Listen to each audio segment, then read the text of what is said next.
चार भिंतीच्या आतच बळीराजाचा सोहळा झाला. चिखलाच्या बैलानेच साजरा आजचा पोळा झाला.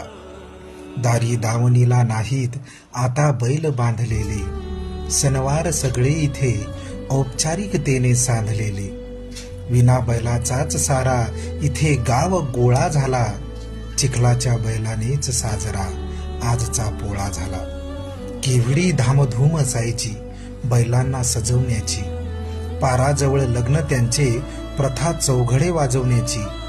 खरी श्रीमंती विसरून कसा शेतकरी भोळा झाला. चिखलाच्या बैलानेच साजरा आजचा पोळा झाला. जगाच्या पोशिंद्याचे कसे तो पोषण करायचा, मालकासाठी त्याच्या जीवनाचे मोल भरायचा. दाबण मोडली ट्रॅक्टरने, मोकळा सारा मळा झाला. चिखलाच्या बैलानेच साजरा आजचा पोळा झाला. चार भिंतीच्या आतच बळीराजाचा सोहळा झाला.